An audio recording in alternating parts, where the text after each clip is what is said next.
Hivi samani, hivi nyewe ambao uchumba wenu huwa unadumu miaka 3, 4, 5, hivi huwa mnamaanisha kwamba mpo kiroho sana au?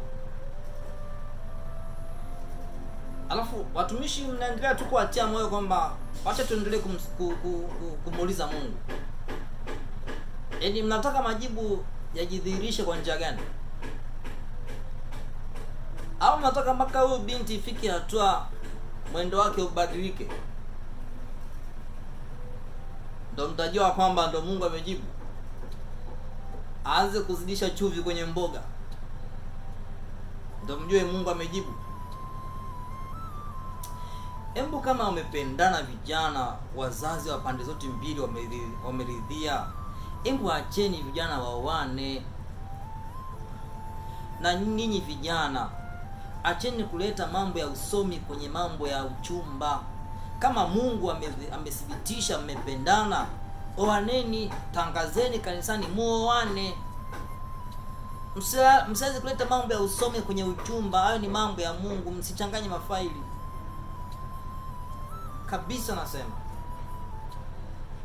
Mnakaa tu eti Mungu. Kweli? Utachanganya mafaili.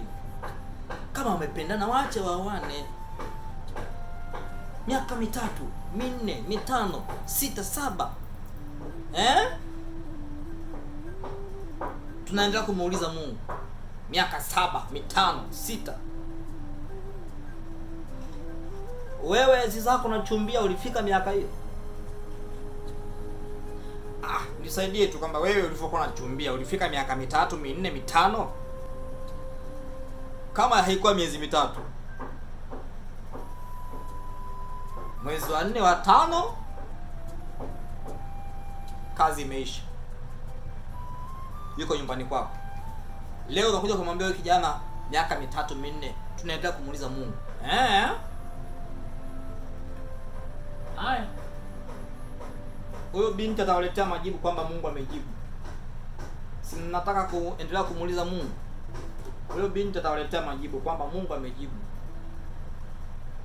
Ndio mtajua akajibu. Maana atakuwa amejibu.